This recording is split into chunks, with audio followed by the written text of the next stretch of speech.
네, 다음은 뉴스 살펴보면서 오늘자 함께 준비해 보겠습니다. 첫 번째는 야놀자 관련된 소식입니다. 내년에 미국 나스닥 상장을 시도를 하고 있습니다. 별도로 제안 요청서를 발송하지 않았지만 상장 주관사로는 골드만삭스와 모건 스탠리를 내정을 한 상태입니다. 다만 나스닥에 안정적으로 상장하기 위해서는 기존의 숙박 예약 플랫폼이라는 이미지에서 벗어나야 된다는 숙제를 안고 있는데요. 종합 온라인 여행사 기업으로의 전환이 필수적이라는 평가입니다. 때문에 얼마 전에 인터파크 지분 70% 인수를 결정을 하기도 했는데요. 나스닥 상장을 성공적으로 이끌기 위한 묘수를 통할 수 있을지 여부가 주목되고 있습니다.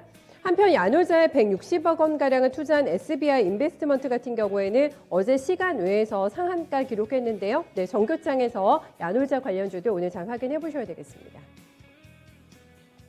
네, 두 번째 뉴스는 홍다 관련된 소식인데요. 홍다 그룹이 스웨덴 전기자동차 자회사 매각을 추진 중인 것으로 확인이 됐습니다. 2019년에 인수한 회사라고 하고요. 금액은 약 1조 971억 원에 달합니다. 당시에도 홍다가 테슬라를 제치고 우리가 세계 최대 전기차 업체를 보유하겠다 이런 계획을 발표하면서 무리하게 인수를 추진하는 게 아닌가라는 우려가 있었다고 하는데요. 이번에 디폴트 위기가 고조가 되면서 직원 중 절반을 해고했다는 보도가 함께 나오기도 했습니다. 한편 어제 길이었던 위안화 채권 이전을 지급한 것으로 확인이 됐는데요. 계속해서 홍다 관련된 뉴스풀로 확인해 보셔야겠습니다. 네, 최근에 핫키워드가 되고 있는 단어가 바로 메타버스입니다. 최근에 메타버스에 올인하고 있는 기업들이 많은데요. 넷마블도 여기에 좀 포함이 되고 있습니다. 메타버스 사업의 속도를 내기 위해서 가상인간 기술 기업을 인수를 했습니다. 넷마블은 실사용 스포츠 게임 전문 개발사인 9M 인터랙티브를 100% 흡수 합병한다고 공시했습니다. 9M 인터랙티브는 EA 스포츠 출신의 인력이 주축이 돼서 설립이 된 개발 회사고요.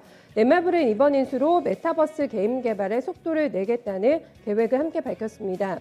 최근에는 지분 100%를 투자해서 자회사인 메타버스 엔터테인먼트를 설립하기도 했는데요. 가상현실 플랫폼을 개발하고 게임과 연결된 메타버스 콘텐츠를 제작할 예정입니다. 네, 계속해서 카카오페이와 관련된 뉴스 보실 텐데요. IPO 수요 예측이 오늘부터 진행이 됩니다. 내일까지 양일간 기관 투자자 대상으로 해서 수요 예측이 진행이 되고요. 이어 25일과 26일에는 일반 투자자 대상으로 해서 공모청약이 진행이 됩니다. 그리고 다음 달 3일에는 유가증권 시장에 입성을 하게 되는데요. 희망 공모가 밴드가 범위가 좀 넓습니다. 6만 원에서 9만 원으로 설정이 되어 있고요. 공모가 상단 기준으로 했을 때 기업 가치는 약 11조 7,300원에 달하는 것으로 확인이 되고 있습니다. 한편 공모주 청약은 4개 증권사 통해서 보실 수가 있겠는데요. 삼성증권, 대신증권, 한국투자 그리고 신한금융투자입니다. 4개 증권사 모두 첫날인 25일에는 늦게까지 청약 가능합니다. 밤 10시까지 문 열어두기로 했고요. 둘째 날인 26일에는 오후 4시에 신청을 마감을 하게 됩니다. 네, 드디어 쌍용차의 새 주인이 나타날까가 오늘 관심사입니다. 그 여부가 가려지게 되는데요. 현재는 ELBNT와 에디슨 모터스 2파전으로 압축이 된 상황에서 법원의 인수 능력을 검증하기 위해서 2번이나 양측에 서류 보완을 요구했습니다. 이 과정을 거치고 오늘 오후에 우선 협상 대상자가 선정이 되고요. 법원이 최종적으로 오늘은 결정하겠다고 밝혔습니다.